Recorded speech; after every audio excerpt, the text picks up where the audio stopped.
Millie, welcome to the DMD podcast. Thank you so much for agreeing to talk to me. It's always nice. Well, I hope that you find that it's nice being the guest on the podcast when you're used to organizing and hosting the podcast. It's a bit nerve-wracking, but I'm very grateful to be here. Well, I kind of wanted to go straight into a central thing that I'm interested in your career, which is this wearing of multiple hats and how you find it. There's something I often think about, which is being sort of doing roles that are adjacent to the thing you love, but not necessarily in the fundamental creative role, which you've done. You wear the creative hat, you're a DJ, built your own events, you have your own podcast, but then you also work on other people's, you've worked in radio, etc. So how do you find that, and which are the parts that you love the most? Yes, how do I find it? Confusing, stimulating. I do feel like I'm very much sort of juggling many different things. And I always am, to be honest. I think I'm just at peace now that that's how I operate. And yeah, I have had a bit of a shift where I'm kind of working mainly on my own things at the moment, various different things. But yeah, still lots of different things. But yeah, it can be overwhelming sometimes. But I think that I thrive when I'm busy, and I thrive when I have autonomy, and I thrive when I have things that keep my interest. So I do quite like sort of jumping between different projects, especially if they're ones that excite me and interest me. Yeah. Yeah, and with the various projects that you're working on at the moment, I mean, I know when we spoke, you've kind of got two different party brands that you're building. Maybe let's start there. First, let's talk about Embody and the ideas behind that and why you decided to start that in the first place. Yeah, so I started Embody. I mean, the kind of music that I was really loving, the kind of scene that I was really into and kind of looking to, the clubs that I was inspired by, there wasn't really a lot of that happening in Bristol, which is where I predominantly am based with like my music activities. So there wasn't a lot of that going on, that particular brand, that particular flavour of house and techno, trance, breaks, kind of panorama bar, kind of Adonis, Love on the Rocks, that kind of stuff. Quite kind of vibrant house music. It didn't feel like that was really being represented. So that was the first thing. And then the sort of more selfish reason was I wasn't really being booked for the kind of gigs that I wanted to be booked for. So I thought I need to put them on myself. And actually, in general, I just wasn't getting, as many bookings. I'd been kind of felt like I was slogging away, and I didn't really like feeling that I was at the mercy of being picked or chosen. So I thought if I can choose myself in some way, I can put on these nights, I can play alongside the DJs and artists that I want to be aligned with.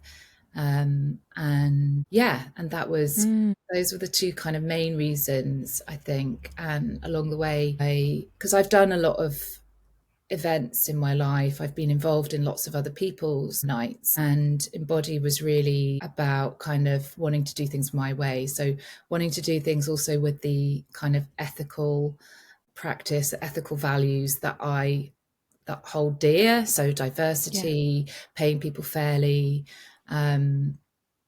creating a community that feels inclusive. Those were like really important to me. And often when I was working with other people, those things weren't being upheld. It didn't quite sit right. And so I really wanted to do my own thing, my own way. And the name Embody was like about kind of this phase of my own life where I'm trying to really kind of live the things that I've learned along the way, and live my life in a certain way that aligns with those values and those passions, I guess. Yeah, and we're going to dig into a lot of that because I think so much of your work is so clearly value driven, and I think that it shines through, and it's such a nice thing to see and feel, and part of what I think will strengthen the music industry in its sort of next phase and as we move forward. But I think that thing that you were saying about defining yourself as an artist by having a party is really important. I remember a few years ago, having that click moment where I was like, oh, and events is something I've only done in a light touch way, but if you're the promoter, you can pick the acts that you really love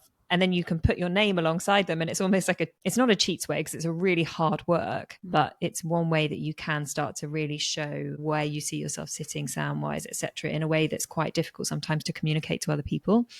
Exactly. And I've always had quite a broad musical palette, and I am versatile, and that does mean that I get booked for lots of different types of events, and I love that, and I love playing out. So I don't want to be really, really only going to do these ones that I feel are perfectly aligned with my sound. I want to have the freedom to play at all kinds of events. And also for me, that's really important in terms of perfecting my craft and building confidence and, all of that sort of stuff. But yeah, to kind of really be able to curate something that feels very me, essentially, and what I'm about, and be part of that was important. And I guess I also do that on my radio show as well.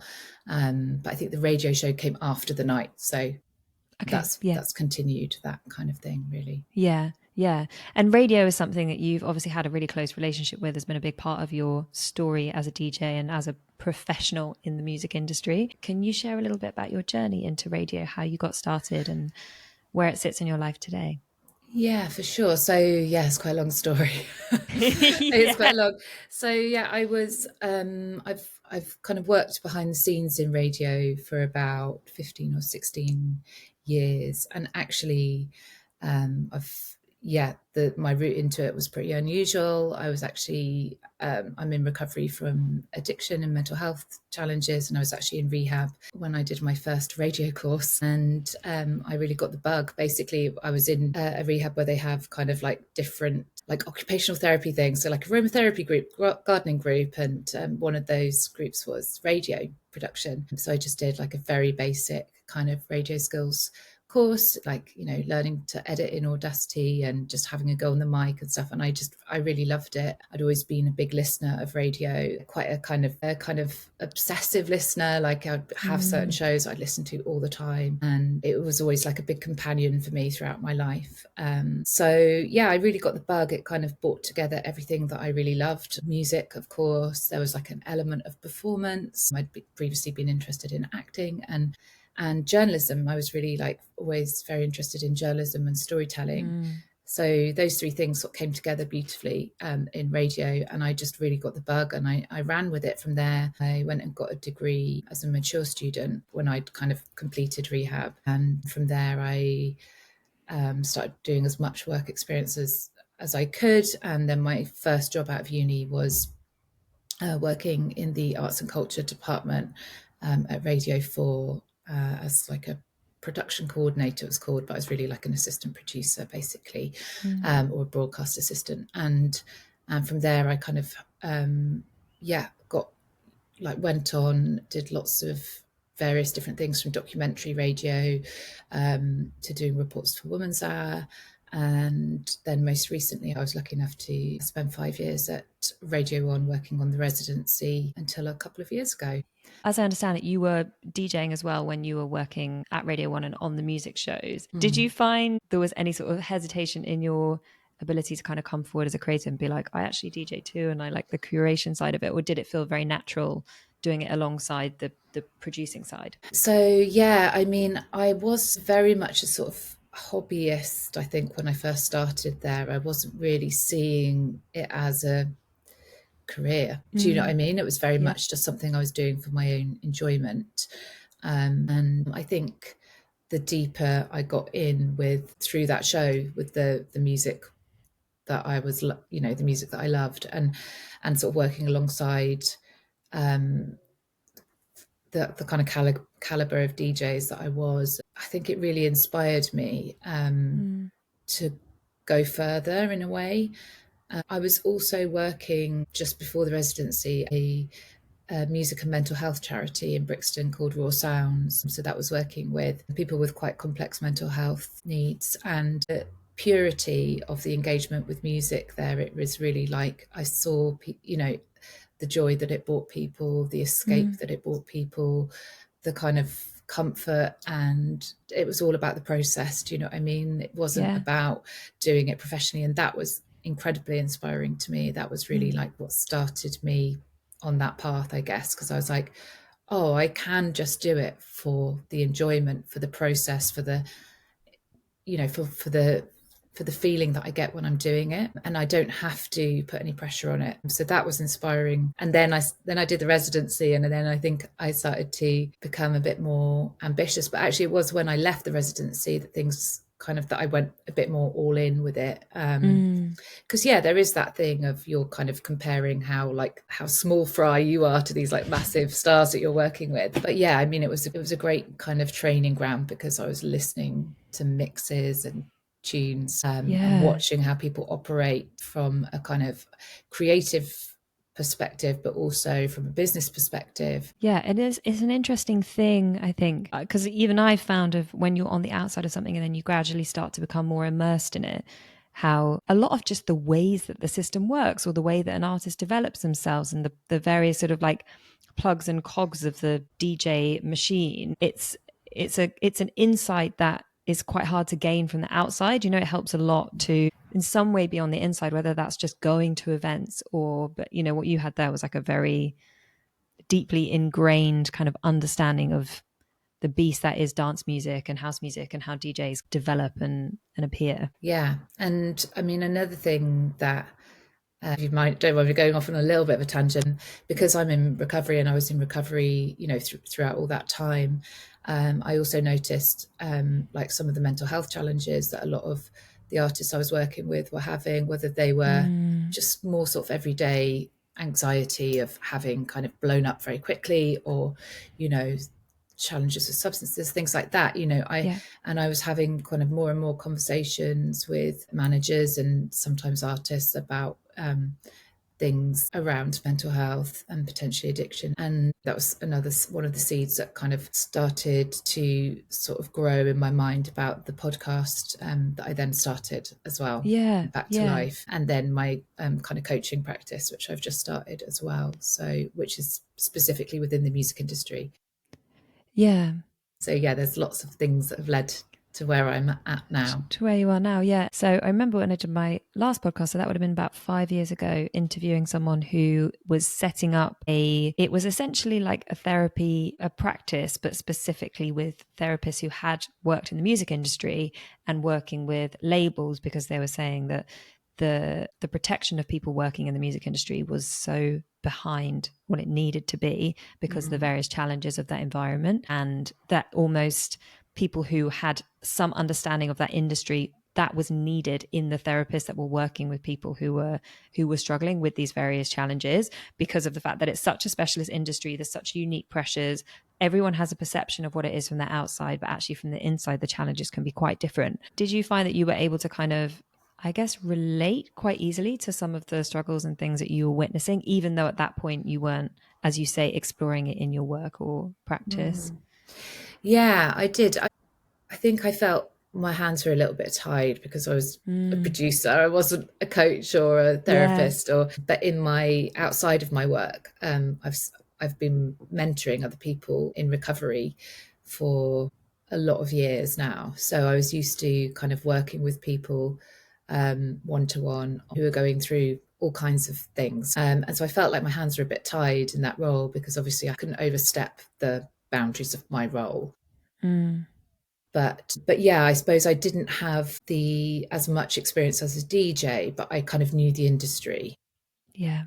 But I think having had a little bit more experience in that space now, I think I can relate even more. But there's lots of people also, you know, who aren't maybe headline DJs, but who are kind of trying to, you know, there's so many specific challenges, like whether it's you're trying to juggle having a full-time job and gigging every weekend, or Yeah. you know, trying to juggle all these different things. And yeah, I think there were certain things that I probably didn't understand firsthand at that time, and maybe have a little bit more insight into now, but certainly from a kind of more like mental health recovery kind of perspective, I definitely felt like there was more I would have liked to be Yeah. able to share with a lot of those Yeah. people at that time. That's not saying that every single person I worked with on the residency was struggling. They weren't, but the few that did at the time, I kind of really stood out in my mind, I guess.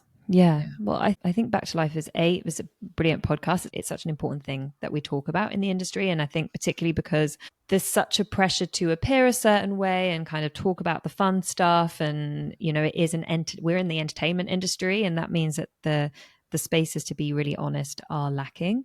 And podcasts, I've always felt like what I really liked about them is when I listen to them, I feel like I'm getting a real personal insight and you're having a conversation. And they're a space that people are genuinely really honest. Whereas I think in most, I mean, even I find in my kind of limited experience when I'm on the receiving end of an interview, I'm thinking, okay, what these answers are going to tell my story. So what do I want those answers to say? Whereas when I'm on a podcast, I'm just having a conversation and you know, kind of the walls come down and you know that your vulnerabilities are part of what makes you who you are. Are there certain episodes or certain people that you've spoken to that have opened your eyes to certain things or you found super insightful? Yeah, totally. I mean, I feel like pretty much everyone Yeah. has impacted me quite profoundly, and I've Mm. learned so much. It's felt quite a kind of healing thing to do, and I know that that was the kind of intention, that it would be healing, enlightening for other people, but it's also been a huge journey for me as well.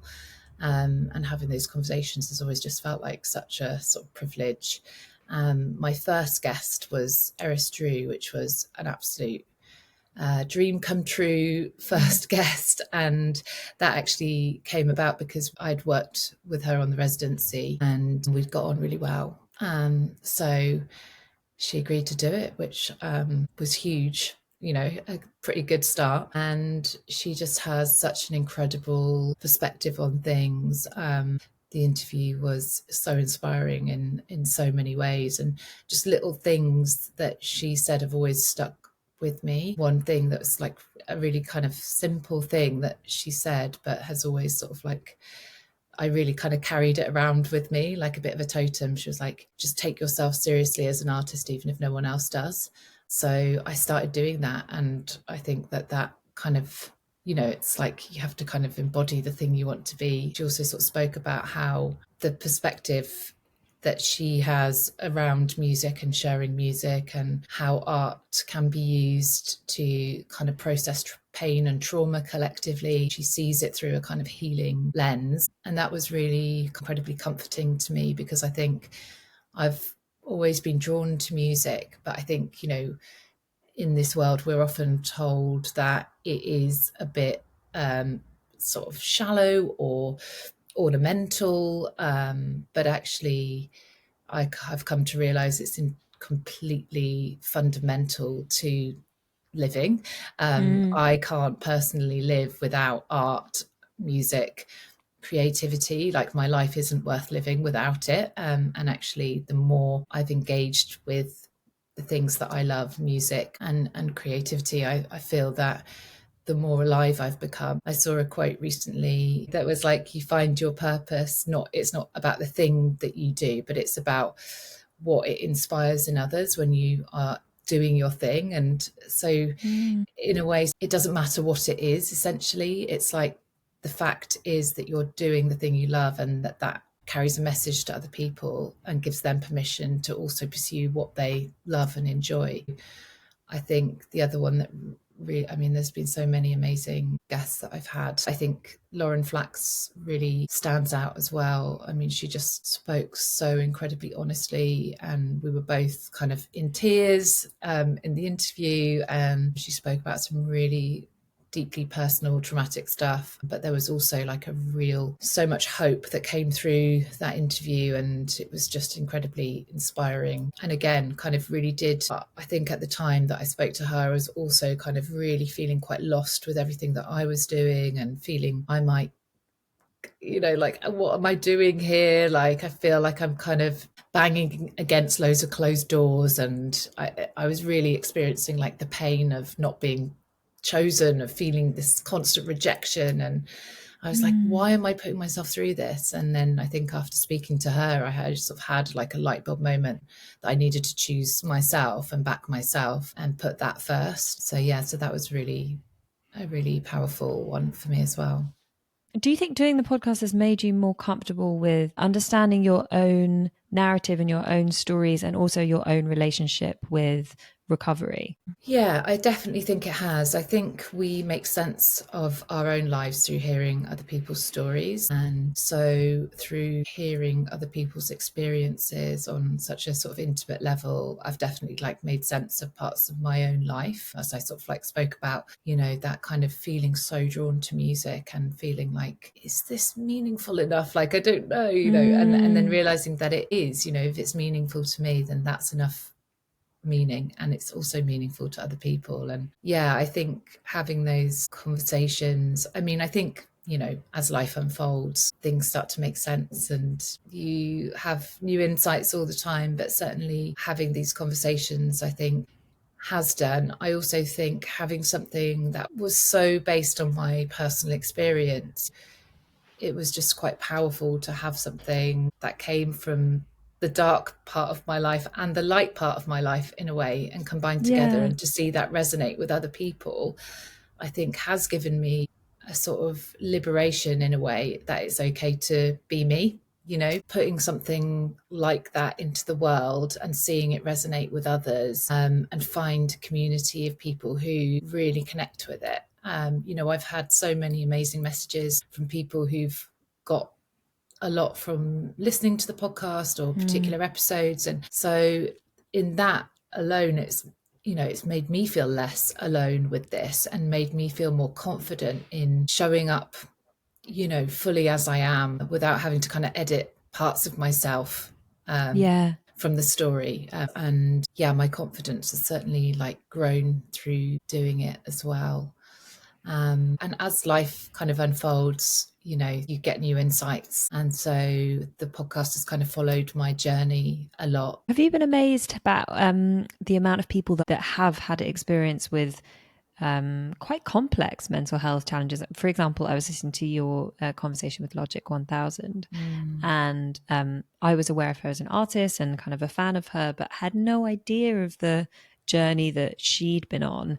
And it's amazing when people do open up, you start to really see just the complexities of what it is to be human and an artist. And I think that I often wonder if it's that, you know, creative people, in order to be creative, there's a certain type of sort of openness that you have that maybe can make some of the aspects of the world challenging for you, because you have certain vulnerabilities in the way that you operate, which is what I think makes creative people so special and so nice to be around. But yeah, have you been sort of surprised in some ways at what some people are dealing with or have dealt with?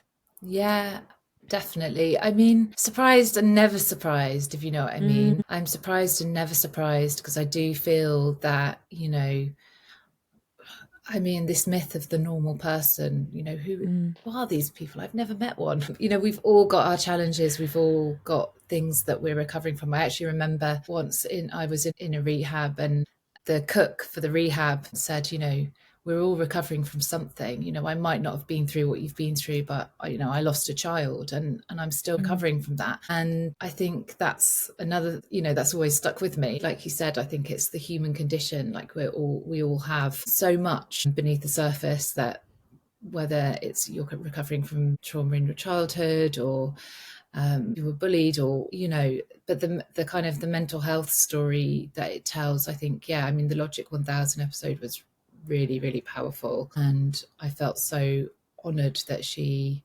spoke so candidly about that. I remember her seeing a post from her a few years ago and just being kind of floored by her honesty and how far she'd clearly come from that experience.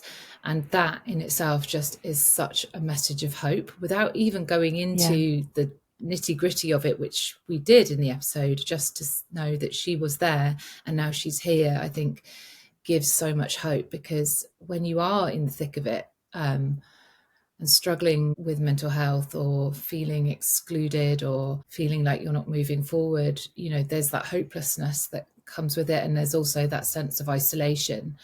And I know for myself, I felt incredibly isolated and alone, and like I was uniquely broken for so many years. And actually knowing that, you know, people relate to my experience, although they may not have been through the exact same things that I have, they can relate to parts of that story.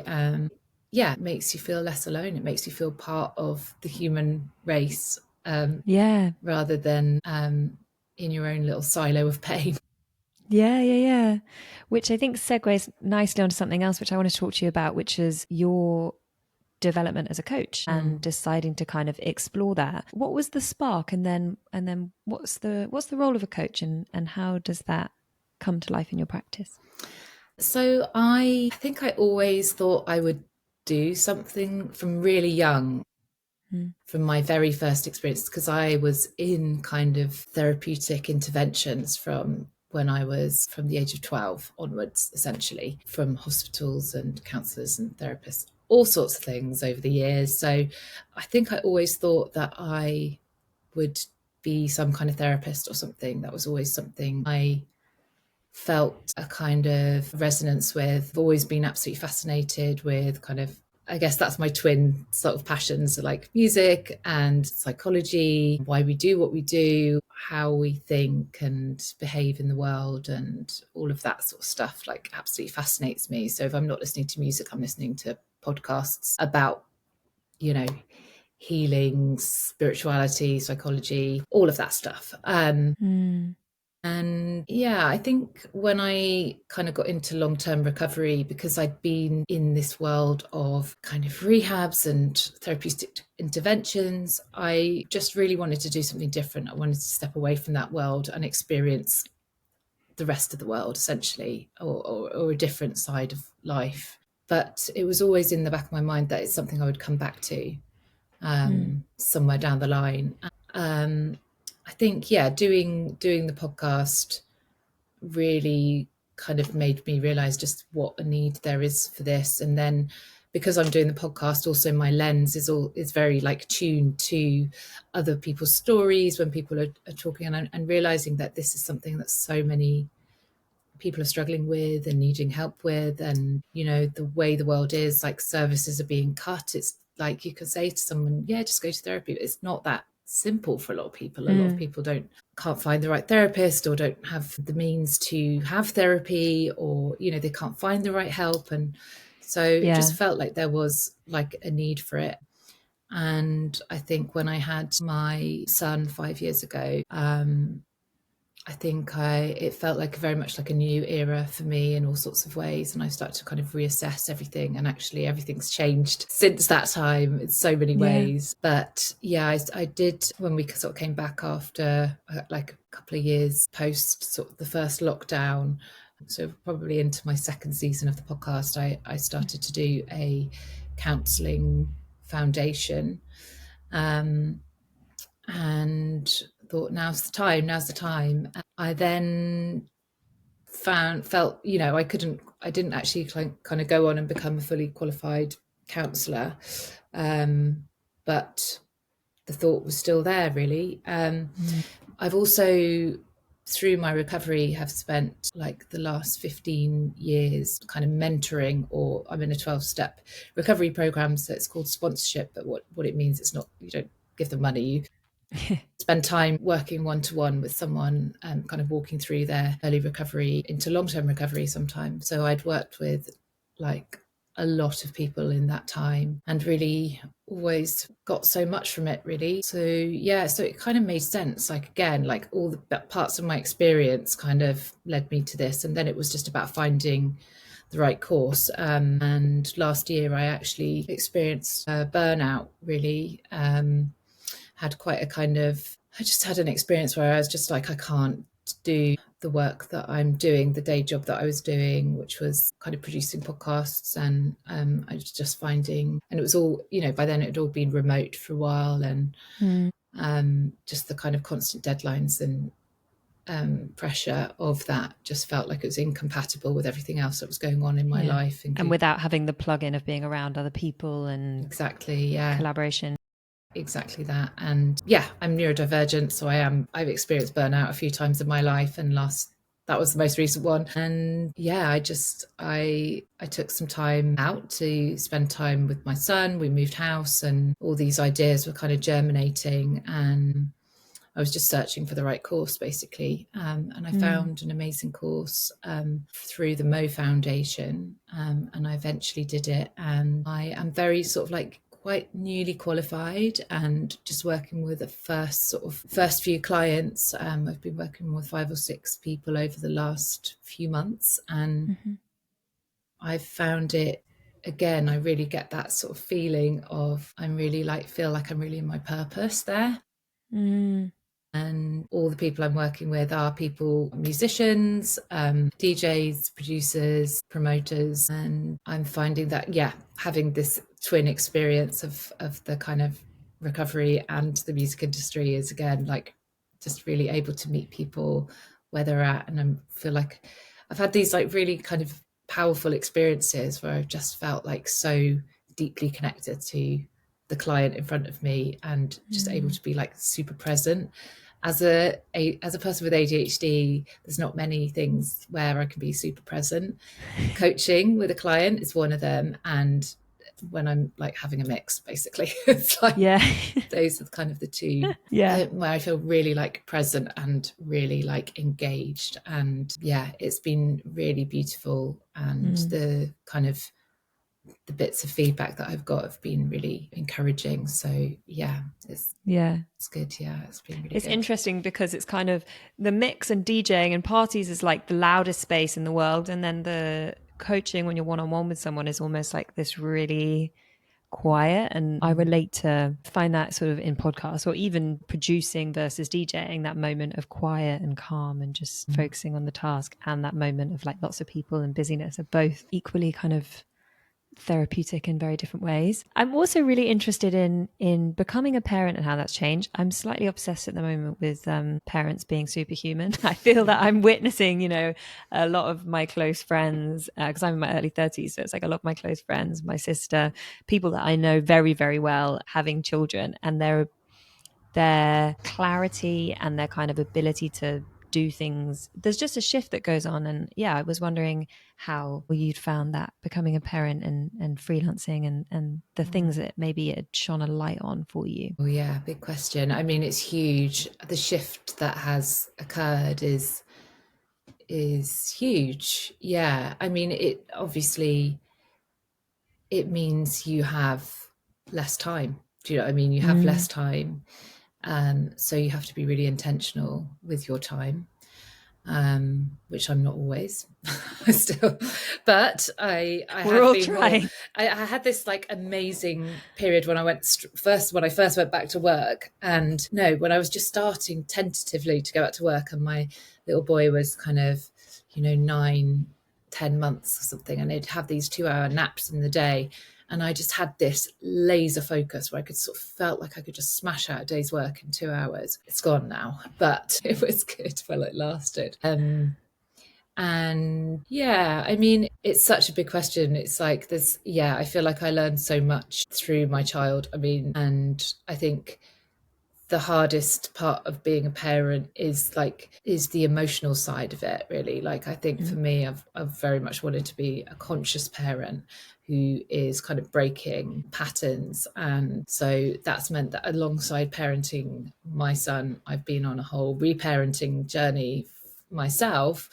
And I have been, so that's like, so the whole kind of like the journey continues. But you do have less time, it's and you are knackered all the time, basically. But there's so much joy. Again, there's so much joy in my life. And I think for me, it was something I knew I wanted, and it was like this yearning that I had for so long. And it's like, I've had my son, I'm not able to have any more, and I won't be having any more. So it's almost like, here we are now. There's almost like a settledness because I've got my family, and I also was someone who, did feel, and I still struggle. Like, loneliness is something that, I've spoken about, I've referenced a couple of times throughout this interview. I do think that's like such a huge part of like being human, but also the modern world that we live in. And, parenting can be isolating in some respect, but there is also like,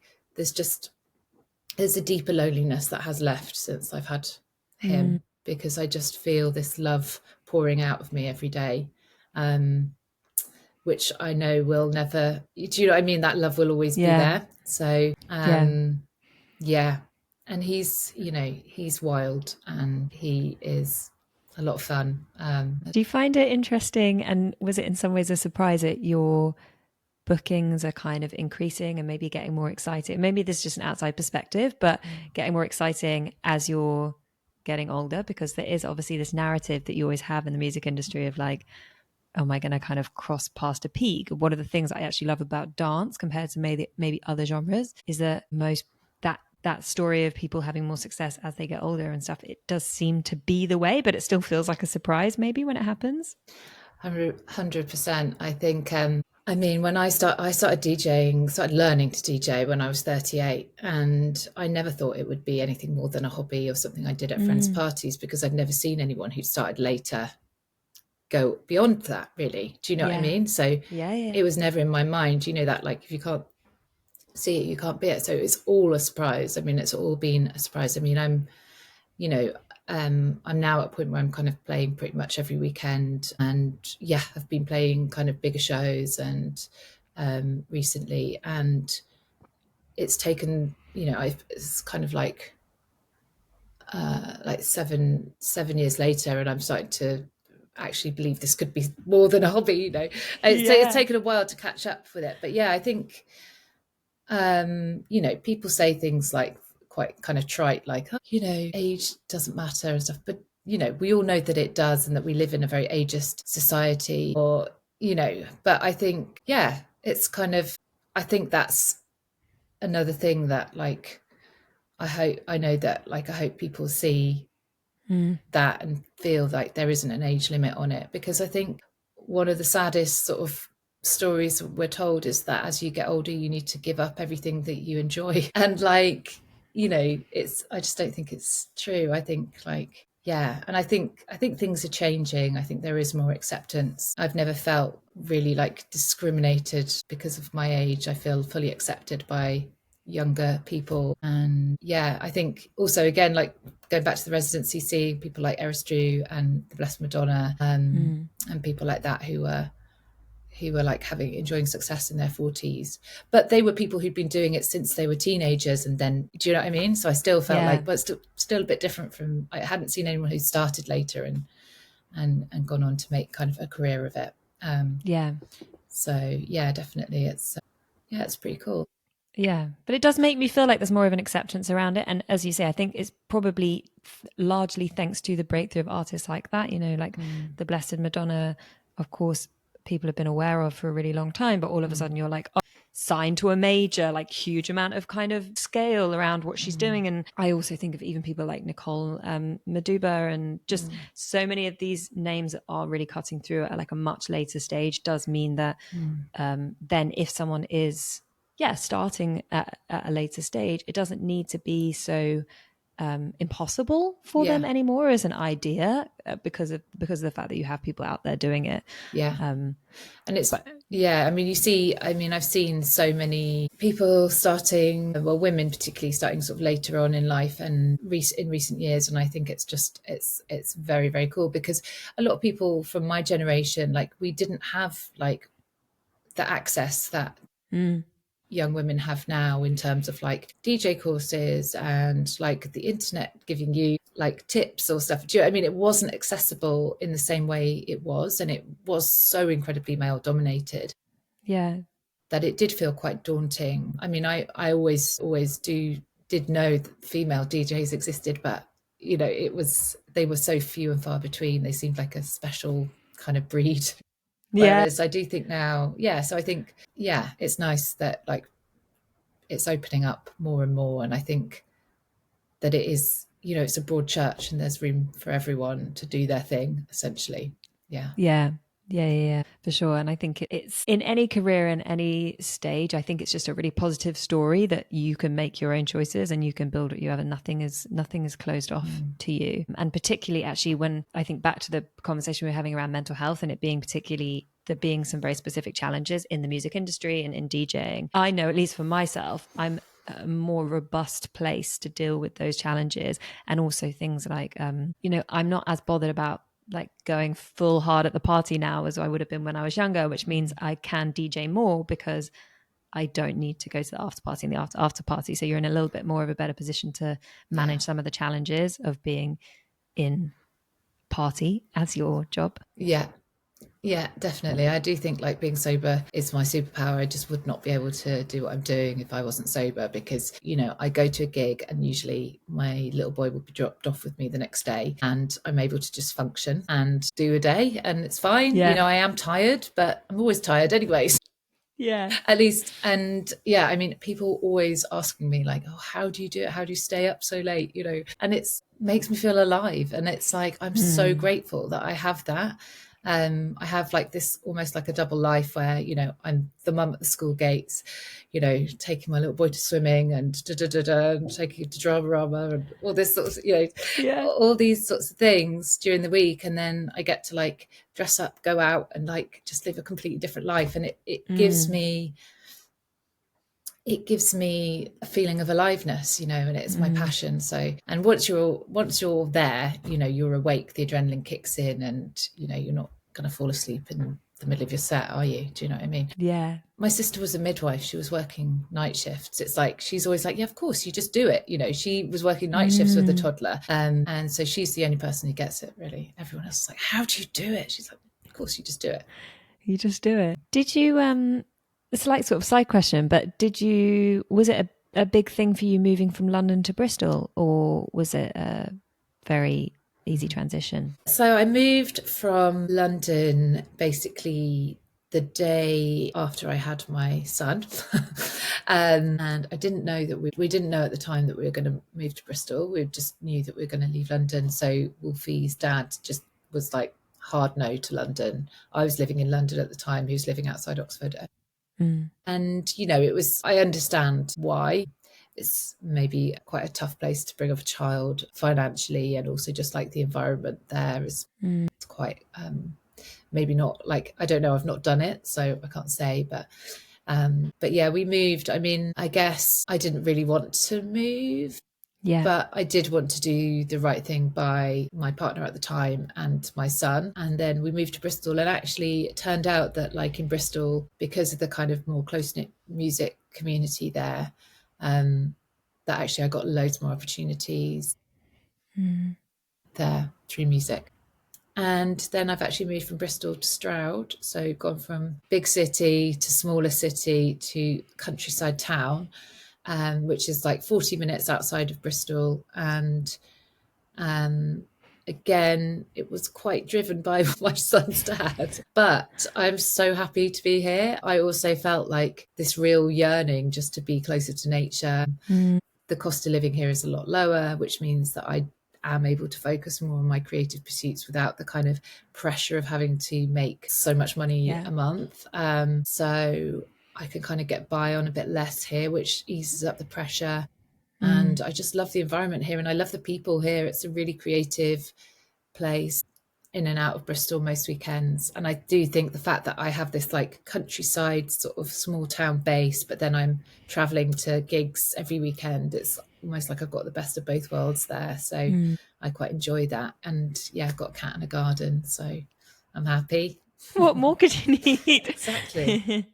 Well, thank you. I will let you go because we've been talking for a while and I know we sort of ran over, but I really appreciate you sharing all that you have. And I actually I think in a lot of ways, and hopefully for some people, your journey is kind of a journey of hope. I know you said that you felt that way when you were speaking to some other people, but the fact that you've been able to learn from all of the challenges that you've had in your life and kind of bring them into these spaces where you can support and help other people and find your passions and build a life around your passions. I feel like that's just such a rewarding thing, and so much of what life can be and is nice when it can be. So yeah, thank you so much. That means a lot. Thank you. It's been lovely to speak to you. Yeah. So delighted. So nice to chat. Thanks, Lex. Okay. Speak soon. Talk to you soon. Bye. Take care. Bye.